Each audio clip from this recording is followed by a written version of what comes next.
Hello and dear friends and subscribers of Cricket Happenings. A big welcome to you today on this daily cricket show of mine. And on this particular cricket show, I will definitely be starting off with the news that India have won the deciding final clash in the final T20 to start off this England tour with a big bang as they registered a 2-1 victory in the T20 series. So they have already won the first part of it, and now the battle will go on to the one-day internationals. But well, I can say that this particular ground at Bristol was a short ground, straight boundaries were short, and both the teams took immense advantage. But finally, it was the Indians who prevailed, with Rohit Sharma cracking the third ton in the T20 format and only becoming the second Indian player, second player in the format of T20 to have scored 3 centuries.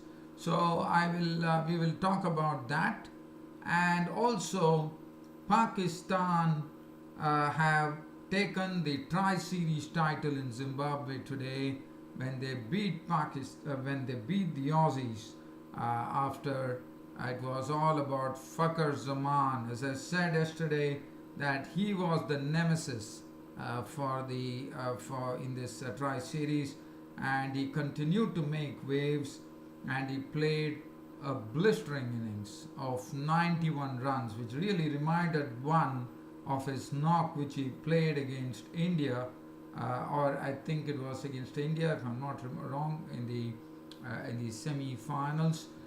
So definitely, yeah, it was. I think it was in the finals, I reckon. Fakhar Zaman, who really made a mark for himself in international cricket with that knock. So it was something akin to that, and and there was absolutely no doubt, as I said yesterday on my preview as well as on my tweets, that he is the danger person that Australia have to take care of. But unfortunately, that was not to be, and Fakhar Zaman rode his horse in a brilliant manner, and that was it. And Pakistan winning the Tri-Series title, and very rightly, Fakhar Zaman, for his amazing consistency in the Tri-Series, was named not only the player of the match but also the player of the series, and richly deserved so with his very good showing in this particular tournament. And so these are the two matches that we are going to look at. But for some time you have seen that even though I am broadcasting my cricket show here from my studios here in Toronto, Canada, I have not been able to really do justice as far as the global T20 Canada at King City is concerned. So I'm going back to that today. There were 2 matches played yesterday, and we are talking about the so I'm going to start off with the Canadian one and then branch out to the Tri-Series and the Indian win over England. So let's have a look at the 12th match, round 1 in the global T20 tournament in Canada at King City. So Toronto Nationals were playing the West Indies B, and West Indies B continue to impress. They have been having a great time in this particular tournament, and they have only been winning. So the name of the game is winning for West Indies B, and they have been performing brilliantly. There seems to be a profusion of talent available in this West Indies B team, as Toronto Nationals batted first, and they were reduced to 128 for 5. The principal scorer being Stephen Smith with an unbeaten 55, 43 deliveries, 5 fours and 2 sixes. And other than that, Pollard failed to the bat, he was out for 8. Nitish Kumar made 1. Sammy slammed an unbeaten 23 of 26 with two sixes in his customary manner. Johnson Charles 8. Kamran Akmal was out for 1. And the bowling from the West Indies B team, Grieve stood out, 4 overs, 2 for 20. And even Green did a good job, 1 for 22, 1 for 21 for Hodge, and Rutherford 1 for 21. And a 128 for 5, definitely not a good total at all. And the West Indies openers clobbered the Toronto Nationals bowlers. Mohammad Sami came in for some punishment. Datta, Pollard, everybody, even Usama Amir, the leggy, also got a bit of tap, with the talented Greaves hitting 45, 33, 6 fours, 1 6. Rutherford was in a murderous mood as he made 37 of 18 deliveries with 2 fours and 4 sixes, and definitely looks to be a real talent, Rutherford. King was not out on 30, Puran was not on 15. Game over. West Indies B winning the match by 8 wickets. As far as the 13th match was concerned, it was a high-scoring thriller. Who would have thought that after Winnipeg Hawks, who were batting first, had raised the bar at 203 for 5, that Edmonton Royals will go and actually win the match by 5 wickets. So a really high-scoring thriller here at King City. Winnipeg Hawks actually batted first, and they made a 203 for 5 thanks to knocks of 60s coming in from Lendl Simmons, 66 of 48 balls, 6 fours, 4 sixes. And Dayal was impressive, 64 of 39, 4 fours, 5 sixes. David Miller clubbed it all across, 60 of 28 deliveries, 6 fours and 4 sixes. And that enabled the Winnipeg Hawks to post a big total of 203 for 5. The bowling really went for some real toss. Tanveer 1 for 39, 2 for 29, Mohammad Irfan. 43, Agha Salman was cracked to the tune of 43 runs with 4 overs. Edmonton Royals were equal to the task. They were ready for the challenge, and it was Agha Salman, Behardine, and in particular with a contribution from Andre Fletcher. Luke Ronke was out for just 3, which was a big blow considering that there was a big target. But Fletcher made 47 of 33 deliveries, 5 fours and 3 sixes. But Agha Salman was the man of the match with a blistering innings of 73 of 41 deliveries, included 8 fours and 3 sixes. Behardine made 62 of 30, 4 fours, 4 sixes. Game over. In the final over, Edmonton Royals had got their victory. And the bowling, Ali Khan was impressive, 1 for 28, 2 for 33 for Edwards. Phillip was really taken to the cleaners. His throw overs cost him 50 runs and 1 wicket. 1 for 41 for Junaid Siddiqui. Webster 3 overs for 41. Dayal none for 16. So that is as far as these two matches in the Canada Global T20 was concerned. Now let's have a look at the third T20, as I told you, between India and England. It was the final decider. One was really waiting for the composition of the side. India deciding to it really came as a surprise. One thought that Kuldeep Yadav, who had been tamed in the second T20, was dropped, but there was a big reason for that, and that was to say that these were the ground in Bristol had short boundaries, straight short boundaries, and that's the precise reason Kuldeep Yadav was kept back. And one wondered whether India were taking the gamble, but well, I can say that gamble definitely paid off. And India had more problems other than not only losing Jasprit Bumrah already in the series and also in the ODI series.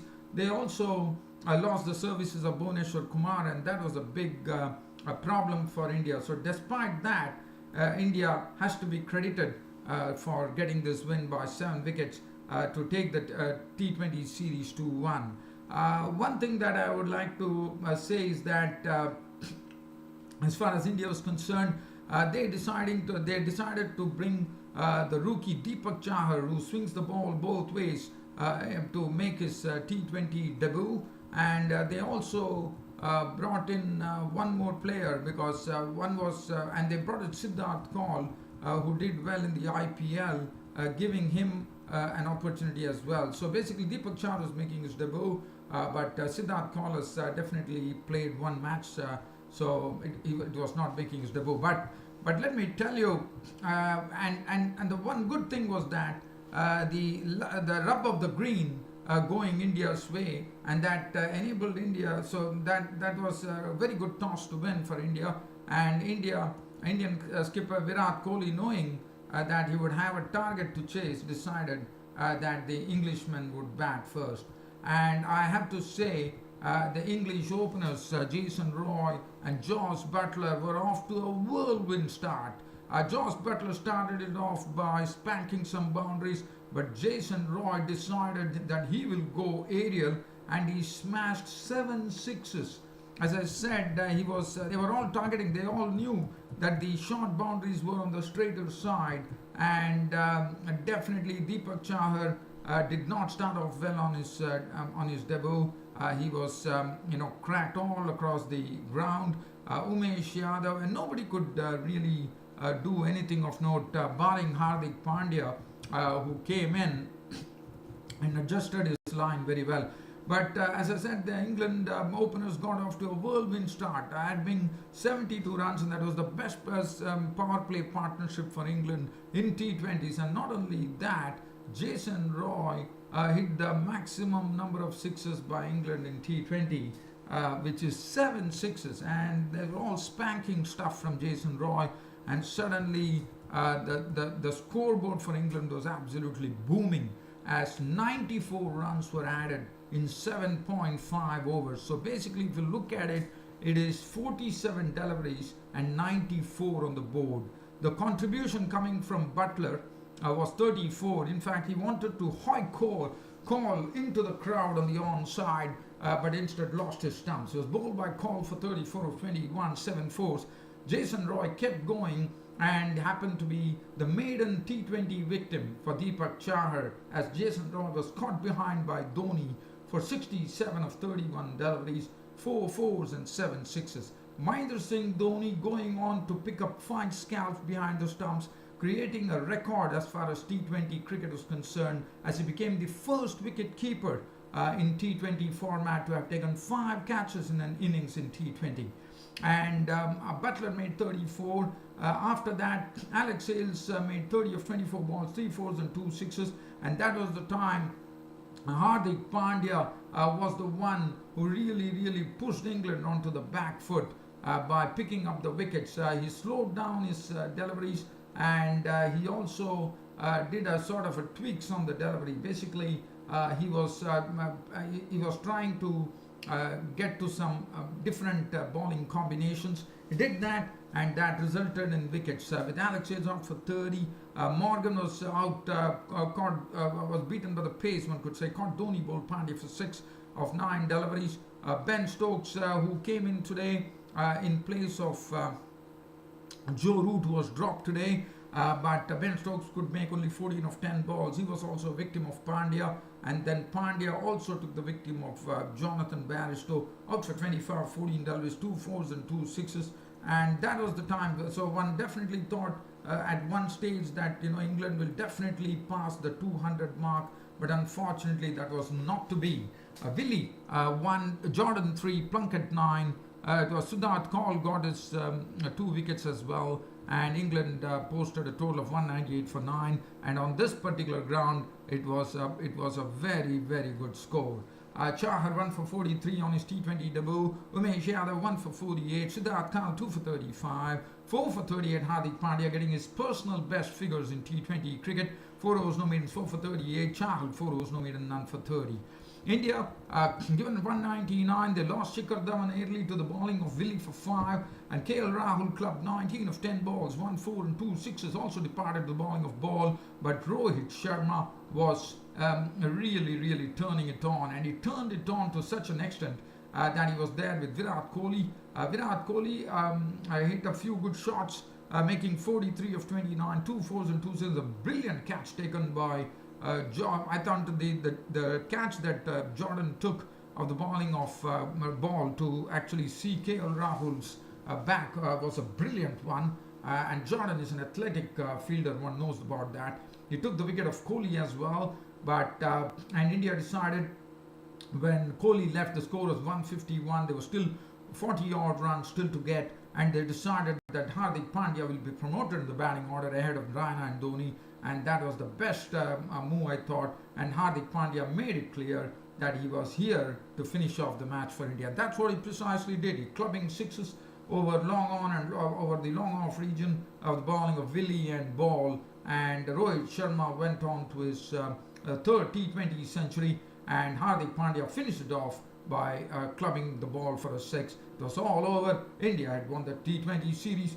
2-1. 201 for 3. Rohit Sharma was not out on 100 exactly. 56 deliveries, 11 fours and 5 sixes. Hardik Pandya clubbed an unbeaten 33 or 14 deliveries, 4 fours and 2 sixes.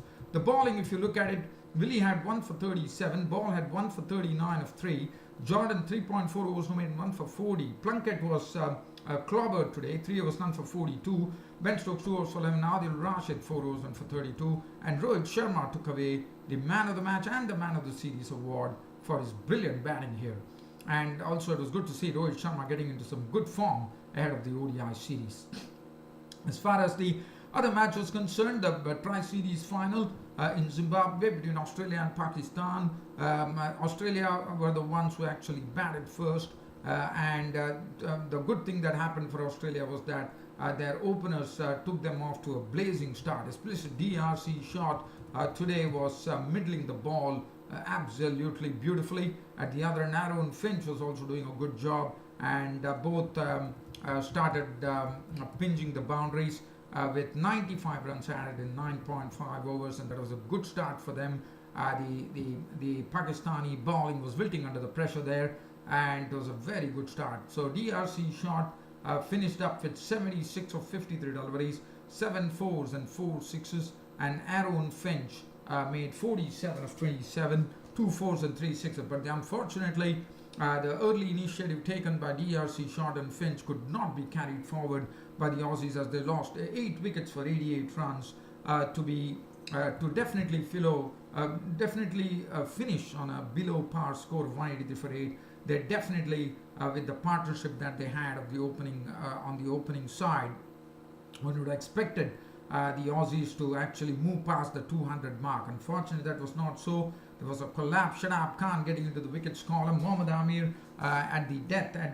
I thought the Pakistanis really came back hard on the Australians, as 88 runs and 8 wickets were lost, with Mohammad Amir scalping 3 wickets in the end.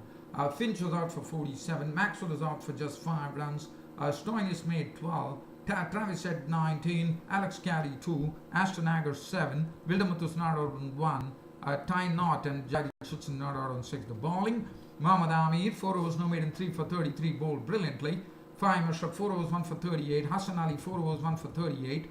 Shaheen Shah Afridi, he was kept quiet, 4 overs, 1 for 32. And Shadab Khan 2 for 38. Now Pakistan were given a target of 184 to win from their 20 overs, and the danger man to me was Fakhar Zaman, and it was so right. I was so right in that, as Fakhar Zaman totally, and they had Saeed Zada Farhan making his T20 debut today, but Maxwell disposed him with the very first delivery. Stumped Carey, either the first ball of the innings netted a wicket, as Maxwell got Saeed Zada Farhan stumped by Carey behind the stumps for naught, and also Maxwell in the same over disposed Hussein Talatov for a duck, and that really was not good going for the Pakistani batsman.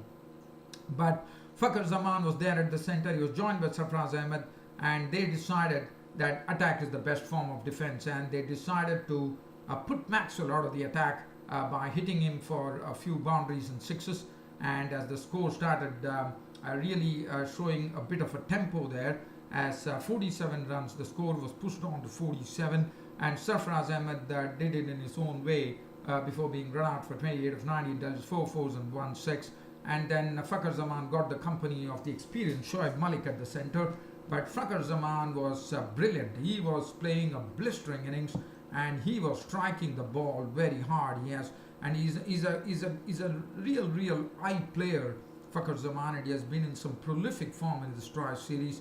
And he really put bat to ball every time and connected in such a manner that he did not allow any of the Aussie bowlers to have a handle on him, as he smashed 91 of just 46 deliveries, 12 fours and 3 sixes, and he was out when the score was 154. But then there was nothing to worry. The experienced Shoaib Malik was there in the middle. Asif Ali, as I always have said yesterday itself, that Asif Ali is someone who comes in and finishes off the game. He was there, as he remained not out on 17 of 11 balls, 1 4 and 1 6 to finish off the game. Shoaib Malik was not on 43 of 37 balls, 3 fours, 1 6. 6-wicket victory for the Pakistanis, and Pakistan won the tri-series here in Zimbabwe, and they would be pretty happy with what happened. As far as the bowling was concerned, Maxwell 3 overs 2 for 35, Billy Stanley 4 overs none for 25, Jai Richardson 4 overs 1 for 29, bowled excellently I thought. Ty 4 overs none for 33, Stoinis 2.2 overs no maidens none for 31, Wildermuth 1 over for 16, and Ashton Agar 1 over none for 16. But Wildermuth has been bowling a few overs, but when I've seen that he has been going for plenty. Well, dear fans, friends and subscribers, as I said, Fakhar Zaman was absolutely in pink form, and that was enough for him to be named the player of the match and the player of the series, and kudos to Fakhar Zaman. What a player he's turning out to be for Pakistan. Well, dear fans and subscribers, a pleasure always describing you cricket on this Cricket Happening show. Hope you all enjoyed this cricket broadcast of mine, with more to come on my next cricket broadcast, which will be coming up tomorrow. It's your host Ram signing off. Thank you.